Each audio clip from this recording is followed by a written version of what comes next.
బట్టతలతో బాధపడుతున్నారా? ఆధునితనమైన పద్ధతిలో hair transplantation చేయబడును. Face clinic Hyderabad. ఏం డాడీ? చెప్పు బిడ్డ, తిన్నావా?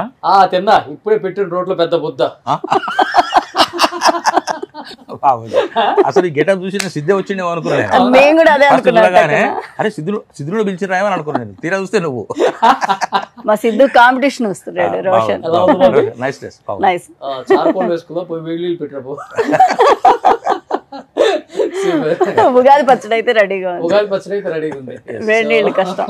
నిజంగా కుమ్మేశారు సినిమాలో. ఎవరికి ఎవరు తగ్గలేదు. ఎవ్రీ క్యారెక్టర్ కూడా ఒక ఇంపార్టెన్స్ ఇచ్చారు డైరెక్టర్. అండ్ సిద్ధు కూడా ప్రతి ఒక్క క్యారెక్టర్ ఎలా ఉండాలో ముందు డిజైన్ చేసుకున్నాడు కాబట్టి పండింది ఇప్పుడు డీజే టిల్లు రిలీజ్ అయిన తర్వాత, హిట్ అయిన తర్వాత ఆ గ్యాప్ లో ఎక్స్పెక్టేషన్స్ అనేవి విపరీతంగా పెరిగిపోయింది. అవును. ఎప్పుడు ఎక్కడ కలిసినా కూడా, ఎవరు కలిసినా కూడా సార్ ఎప్పుడు సార్ అంటే ఏమనుకుంటున్నాను మీరు? సూపర్ హిట్ సార్, ఇంకా డౌట్ లేదు, సూపర్ హిట్. అసలు సినిమా ఎలా ఉంది, ఏముంటుంది అని కూడా ఊహించకుండా, చెప్పకుండా, ఆలోచించకుండా చేసేటప్పుడే హిట్ అని అనిపించేసింది. అంతా డామ్ షూర్ హిట్ కదా. జూనియర్ ఎన్టీఆర్ గారు వచ్చారు నిన్న. అంటే ఈ టాక్ ఉండటం వల్ల, ఈ ఎక్స్పెక్టేషన్స్ ఉండటం వల్ల దాన్ని మరింత కేర్ తీసుకోవాల్సి వచ్చింది, మరింత టైం తీసుకోవాల్సి వచ్చింది. చాలా ఇన్సిడెంట్స్, చాలా సీన్స్ ఏవైతే షూట్ చేసినవి ఉన్నాయో వాటిని కూడా కొన్ని సందర్భాల్లో రివ్యూ చేసుకోవాల్సి వచ్చింది. నిన్న చేసిన షూట్ ఇంకో 10 రోజుల తర్వాత మళ్ళీ రివ్యూ చేసుకోవాల్సి వచ్చింది వాళ్ళు. అలాగా చేసినవి కూడా కొన్ని మార్పులు చేర్పులు జరిగాయి. అయితే ఫైనల్ గా మంచి అవుట్ లాస్ట్ వాళ్ళ ఎక్స్పెక్టేషన్ కరెక్ట్ గా జరిగింది. కరెక్ట్ గా దాన్ని తీసుకొచ్చారు. దాన్ని కుదించడం కానీ, అతికించడం కానీ అన్ని ఏవైతే చేశారో ప్రతి ఒక్కరు ఎంజాయ్ చేస్తున్నారు. No negative mark. బలగంతో స్టార్ట్ అయింది మీ సక్సెస్. అదే డిజెట్ ఇల్లు అది తర్వాత ఇప్పుడు మళ్ళీ బలగంతో స్టార్ట్ అయింది. ఎక్కడ ఏ సినిమాలో కనపడ్డా గానీ సూపర్ డూపర్ హిట్ టాకే మీరున్న సినిమాలన్నీ. ఇప్పుడు సెంటిమెంట్ ఫాదర్ అయిపోయారు అందరికి. ఎన్ని సినిమాలు అసలు కంటిన్యూగా జరుగుతున్నాయి సినిమాలు కూడా. నాకు కూడా అప్పుడప్పుడు ఫోన్ ఎత్తుతారా లేదా పక్కన ఈ మమ్మీ రోల్ నే పెట్టుకోవచ్చు కదా మీరు అన్ని సినిమాలలో. డైరెక్టర్స్ కి, ప్రొడ్యూసర్స్ కి చెప్పండి, ఉంటే మంచి లక్ కలిసి వస్తుంది మనకి. అంటే మేడం డేట్ కూడా ఒకసారి కలుస్తలేవు అంటున్నారు వాళ్ళు. సార్ మీ రూపలక్ష్మి గారితో, సుజాత మేడంతో పెట్టుకుందాం సార్ అంటున్నారు, కానీ మరి ఇద్దరు డేట్లు కలవట్లేదు. మళ్ళీ కూడా వాళ్ళతో ఏమైతుందో కానీ వేరే వేరే వాళ్ళు వస్తున్నారు. మేడం ఇప్పుడు నేను ఒక 2 సినిమాలు చేస్తున్నాను. అవునా? మీ ఇద్దరు ఉన్నారంటే సూపర్ డూపర్ హిట్ అయింది. Thank you. యాక్చువల్ గా సిద్ధు కూడా ప్రతి సక్సెస్ మీట్ లో కానీ, లేకపోతే ప్రీ రిలీజ్ ఈవెంట్ కానీ, సినిమాకి సంబంధించిన ఏ ప్రెస్ మీట్ జరిగినా కానీ మీ ఇద్దరి గురించి చాలా బాగా చెప్తున్నారు. ఎలా అనిపించింది మీకు? ఫస్ట్ చాలా హ్యాపీగా అనిపించింది అండి. అంటే గుర్తు పెట్టుకొని మమ్మల్ని అంత పెద్ద ఈవెంట్ లో మా గురించి చెప్పడం అనేది చాలా హ్యాపీగా ఎంజాయ్ చేశాను నేనైతే. యాక్చువల్గా చెప్పరు ఏ హీరో కూడా అట్లా. ఓకే ఓకే అందరు చేశారు బాగుంది అని చెప్తాం, కానీ ఎస్పెషల్లీ మీ ఇద్దరిని బాగా మేము ఇద్దరు కూడా నోటీస్ చేసింది ఏంటంటే, సిద్ధు జనరల్గా అవుట్ ఆఫ్ ది లైట్స్ కానీ, అవుట్ ఆఫ్ ది సెట్స్ కానీ ఏ విధంగా ఉంటాడో కూడా మేము చూసినాం. కానీ సెట్లోకి వచ్చేటప్పటికి, కెమెరా ముందుకు వచ్చేటప్పటికి డైలాగ్స్ ప్రిపేర్ అవుతున్న టైంలో ఆ సీన్ను ఏ విధంగా చేద్దాము, ఎలా చేద్దాము, మీరేంటి మేమేంటి అని అనుకునే పీరియడ్లో రియల్గానే మరి నేను, నా భార్య, నా కొడుకు అనే ఫీలింగ్లో నేను, మా అమ్మ నాన్న అనే ఫీలింగ్లో అతను, మా కుటుంబం అనే ఫీలింగ్లో ఉన్నామండి. లాంగ్ పీరియడ్ ట్రావెల్ చేసి ఇంకా బాండింగ్ ఎక్కువైందేమో అనిపిస్తుంది. అంటే కొన్ని సిచ్యువేషన్స్, కొన్ని సీన్స్లో డైలాగ్స్ ఒక మాదిరిగా ఉన్నా కూడా, అంటే మరి ఇప్పుడు ఏమనుకుంటున్నాను, మరి ఇప్పుడు ఏమనుకుంటున్నావు, ఏం చేద్దాం అనుకుంటున్నావు అనే డైలాగ్ ఉన్నది అనుకోండి. ఆ డైలాగ్ నేను అట్లా చెప్పటం లేదు. ఏం రట్టిందో మరి ఇప్పుడు ఏం చేద్దాం అనుకుంటున్నారు నువ్వు, ఆ విధంగా అంటున్నావు. ఏదో డాడీ ఏదో చేసుకో, దాంట్లో ఉండదు. ఏదో ఒకటి చేసుకుంటా తీ అని ఉన్నది అనుకోండి. ఏదో డాడీ నేనేదో చేసుకుంటా తీ అని అంటున్నాడు ఆయన. నాకు బుద్ధి పుట్టినప్పుడు నేను అరటిలో డాడీతో గట్లా మాట్లాడేది. నా స్టాంప్ డైలాగ్ అది. అంతేగా. అట్లా అనుబంధం అనేది సెట్ లో ఒక ఫ్యామిలీకి ఉన్న అనుబంధం మా మధ్య ఉన్నది. అది ఎవరికి చెప్పుకోకుండా జరుగుతున్న పరిణామం. అందరూ ఫ్యామిలీస్ తో బాగా ఎంజాయ్ చేస్తున్నారు. అండ్ మీ ఫ్యామిలీస్ తో మీరు ఎలా ఎంజాయ్ చేస్తున్నారు ఈ సక్సెస్? బాగా హ్యాపీ ఉగాది అన్నమాట. ఫ్యామిలీ అందరు చూసారు, బాగా ఎంజాయ్ చేశారు పిల్లలంతా. అంటే అందరం ఒకే రోజు ఫోన్ కుదరలేదు. ఒకసారి పెద్ద పిల్ల, అల్లుడు వాళ్ళు ఒకసారి చూసారు, మేము ఒకసారి, అలా అందరికీ బాగా నచ్చింది. మెయిన్ ఏంటంటే సీక్వెల్ అంటే సీక్వెల్ లాగా ఉంది. చాలా మంచి అప్లాజ్ వచ్చింది ఈ విషయంలో. 1కు 2కు ఇంక్లూడింగ్ ఆయన సెక్యూరిటీ గార్డ్ కూడా మిస్ చేయకుండా సేమ్ లొకేషన్స్, కంటిన్యూటీ. సీక్వెల్ అంటే సీక్వెల్. నువ్వు ఇంతకుముందు వచ్చినావు కదా.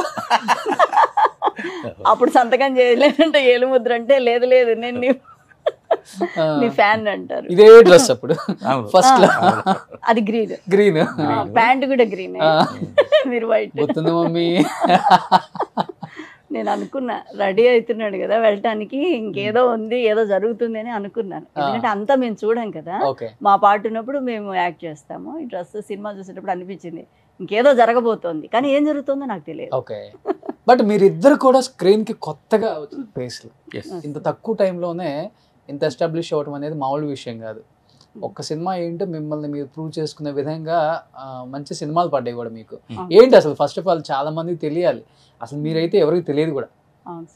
మీరు అప్పుల్లో ఎలా ఉంటారో మీరు చెప్పిన తర్వాత నేనే షాక్ అయ్యాను.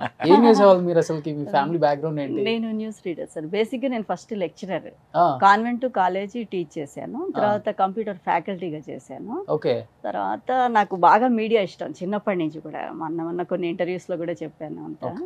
సో ఎలా మీడియా వైపు రావాలి అంటే కొంచెం ట్రెడిషనల్ ఫ్యామిలీ, న్యూస్ వరకు వెళ్ళమని పర్మిషన్ ఇచ్చారు. ఫస్ట్ న్యూస్కి వచ్చా, అనుకోకుండా తరుణ్ భాస్కర్ గారి పెళ్లి చూపుల మూవీలో రీతు మదర్గా చేశాను. ఫస్ట్ ఆ అవకాశమే వచ్చింది. తరుణ్ గారు నన్ను ఒక షార్ట్ ఫిల్మ్లో డైరెక్ట్ చేయడానికి వచ్చి ఆయన ఇంప్రెస్ అయ్యి ఇచ్చారు. అమ్మ బాగుంది, బాగా చేశారు, నేను అవకాశం ఇస్తాను అని చెప్పారు. చెప్పినట్లే ఇచ్చారు. ఆయన ఇవ్వబట్టే ఈరోజు ఇక్కడ వరకు ట్రావెలింగ్. దానికి ముందు అంటే సుందరానికి డైరెక్టర్ ఉన్నారు కదా వివేక్ ఆత్రేయ, ఆయన ఒక షార్ట్ ఫిల్మ్లో నాకు ఆపర్చునిటీ ఇచ్చి నాకు చెప్పి చేయించారు యాక్టింగ్ అంటే ఏంటి అని. సో అక్కడ చేసి ప్రూవ్ చేసుకునేదాన్ని చూసి సార్ పిలిచారు తరుణ్ గారు. ఓకే, ఇప్పుడు ఈ సినిమా హిట్ తర్వాత ఒక 10 సినిమాలు సైన్ చేశారా? అంత లేదు కానీ పర్లేదు సార్, చేస్తున్నాను. ఎక్కువ అని చెప్పను, కొన్ని డేట్లు అడ్జస్ట్ అవ్వక కొన్ని పోతున్నాయి. ఇంకా బాగా అంత బిజీగా లేదు కానీ పర్లేదు అన్నట్టు చేస్తున్నాను. సో మీరు న్యూస్ రీడర్ అంటే అప్పుడు ఎలా ఉంటారు మీ లుక్? డిఫరెంట్ ఉంటుంది. మీ చదివిన న్యూస్ ఒకటి చదవండి, గుర్తుందా? న్యూస్ ఏం గుర్తు. ఇంత పెద్ద సక్సెస్ అయింది కదా ఈ సినిమా, మీ సినిమా మీద ఒక న్యూస్ చదవండి. విజయ్ ఢంకా మోగిస్తున్న డీజే టిల్లు స్క్వేర్. సో మీరు మొదలైందారు కదా, గ్యాప్ ఎక్కువ ఉంది కాబట్టి అంత చెప్పలేకపోయాను. మీ ఫ్యామిలీ ఏంటి?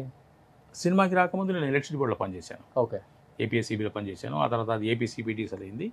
నేను 31 జనవరి 2012 రిటైర్ అయ్యాను. ఓకే, జూనియర్ అకౌంట్స్ ఆఫీసర్ క్యాడర్లో రిటైర్ అయిన తర్వాత ఈ విధంగా సినిమాల్లో ప్రయత్నం చేసుకుందాము.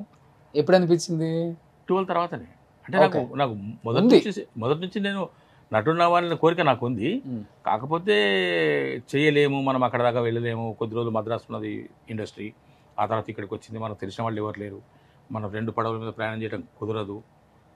అటు పోయి ఇటు వచ్చినట్టు కాదు కదా, అక్కడ ఉండాలి, స్టేబుల్గా చూడాలి, ప్రయత్నాలు చేసుకోవాలి అనే దాని మీద నేను వనపర్తిలో పనిచేస్తున్నాను అప్పుడు, హైదరాబాద్కు దూరం. ఆ తర్వాత హైదరాబాద్ ట్రాన్స్ఫర్ అయ్యి వచ్చాను. ట్రాన్స్ఫర్ అయ్యి వచ్చిన తర్వాత అడపదడప ఈటీవీ వాళ్ళు సీరియల్స్కు పిలిచేవారు. సరే ఆ చిన్న పరిచయం ఉన్నది కదా అని చెప్పేసి రిటైర్ అయిన తర్వాత సీరియల్స్లో చేసుకోవచ్చు అని చెప్పేసి ఆ విధంగా నా కోరికను తీర్చుకోవచ్చు అనుకొని అడపదడప సీరియల్స్లో చేస్తున్న సందర్భంగా చాలామంది దర్శకులు నన్ను చూసి ఇంప్రెస్ అయ్యారు. నా పర్ఫార్మెన్స్ చూసి నా బాగా చేస్తుండే, చిన్న క్యారెక్టర్ ఇచ్చామేంటి, పెద్ద క్యారెక్టర్ ఇవ్వాల్సింది ఉండేమో అని చెప్పేసి అనుకున్న వాళ్ళు పెద్ద క్యారెక్టర్ ఇవ్వలేక నెలకొకసారి సీరియల్ రాంగ్ అవుతుంటుంది కదా సంవత్సరాల తరబడి, నెలకొక క్యారెక్టర్ ఇచ్చి చేయించేవారు. వాళ్ళు ఇచ్చిన సలహా ఏంటంటే, సార్ మీరు చాలా బాగా చేస్తున్నారండి, మీరు సినిమాలో ట్రై చేసుకోండి, ఇప్పుడు కొంత మీ ఏజ్ గ్రూప్కి ఒక చిన్న వేకెన్సీస్ వచ్చినాయి, వాటిలో మీరు ట్రై చేసుకోండి, అదృష్టం బాగుంటే మీకు మంచి ఫ్యూచర్ ఉంటుంది, ఎట్లాగో సీరియల్స్లో చేస్తున్నారు కదా చేసుకోవచ్చు అని అన్నారు. అప్పుడు నేను సినిమాల వైపు వచ్చాను. సినిమాల వైపు వచ్చి ఏది పడితే చేస్తున్నాను, షార్ట్ ఫిల్మ్ కానీ యాడ్ ఫిల్మ్ కానీ ఏదంటే ఇది వర్క్ వచ్చిందంటే వెళ్ళిపోవడమే. మరి తరుణ్ భాస్కర్ గారు అంటే ఇక్కడ మాకు ఇద్దరికీ వచ్చిన కోఇన్సిడెన్స్ ఉన్నది. మేడం గారికి ఏ విధంగానైతే తరుణ్ భాస్కర్ గారి ద్వారా డిజిటల్ వచ్చిందో, పెళ్లి చూపులు వచ్చిందో, నాకు కూడా డైరెక్ట్గానే డిజిటల్ సినిమాకి నేను సెలెక్ట్ కావడానికి కారణము తరుణ్ భాస్కర్ గారి రెఫరెన్స్. ఓకే, ఆయన నన్ను రికమెండ్ చేశారు. వన్ ఆఫ్ ద రైటర్ కదా సిద్ధు కూడా దీనికి. మీ ఇద్దరు ఆడిషన్ తీసుకున్నాడా? అలా ఏం లేదు, విమల్ గారు ఉన్నారు నేను వెళ్ళినప్పుడు. సిద్ధు గారిని డైరెక్ట్ షార్ట్ లోనే కలిసి. సిద్ధు లేడు, సిద్ధు అసలు ఎక్కడ పిక్చర్ లేడు. మేము కలుసుకున్నది ఫస్ట్ రోజు షూటింగ్ రోజే, ఫస్ట్ డే షూటింగ్ రోజే. అందులో ఆ షూటింగ్ రోజు మా ముగ్గురు కాంబినేషన్. టైటిల్ కూడా నరుడు బ్రతుకు నటన. ఫస్ట్ ఎన్బిఎన్ నరుడు బ్రతుకు నటన తర్వాత టిల్లుగా మారింది. బలగం సినిమా కూడా టైటిల్ ఫస్ట్ కొమరయ్య.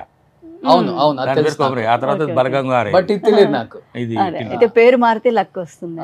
అసలు పేరు ఆ పేరు ఏంటి ఎట్లా ఉంటుందో ఒకసారి ఊహించుకుంటే అర్థమవుతుంది. నరుడి బ్రతుకున్నట్టు బ్యాక్గ్రౌండ్ అది కూడా ప్లే కూడా చేశారు. ఆ నరుడి బ్రతుకున్నట్టు సాగర సంగమం సినిమాలో అది. ఆ తర్వాత మరి అంతలోపల ఏమైంది, ఈ మన సిద్ధు గారు ఆ కార్కి మొత్తం పెయింటింగ్ వేయించేసి డీజే టిల్లు అని పెట్టుకున్నాడు. ఓకే, అది మొత్తం హైదరాబాద్ తిరుగుతున్నాడు. అవును, అది ఏదో బాగుందని చెప్పేసి డీజే టిల్లు పెట్టింది నేను అనుకుంటున్నాను. ఓకే, దాన్ని చూసిన తర్వాత ఆయన కారు అది. ఆయన కారు. క్యాచీగా ఉంటుందని టిల్లు పెట్టాడు. ఇప్పుడు ఆ సిద్ధు జొన్నలగడ్డ అంతకుముందు పేరు కూడా ఎవరు టిల్లునే అయింది. అప్పుడు సిద్ధు కూడా ఎవరికి తెలియదు కదా, అంటే ఆయన బయట తిరిగినా దాంట్లో ఎవరికి చెప్తారు తెలియదు. కదా డైలాగ్, బాలగంగాధర తిలక్ అయితే నేను లక్షణంగా పేరు పెడితే ఫ్రీడమ్ ఫైటర్ ఇష్టమని నువ్వు దాన్ని తీసి టిల్లు అని పెట్టుకున్నావని తిడతారుగా ఫస్ట్ అవును, దాంట్లో. అవును, అవును, అవును. సో అట్లా క్యాచీగా ఉండాలని ఆయన డీజే కొడతాడు కాబట్టి డీజే టిల్లు పెట్టు. సుమన్ టీవీలో మీ పర్సనల్ అండ్ బిజినెస్ ప్రమోషన్స్ కోసం కింది నెంబర్కి కాంటాక్ట్ చేయండి.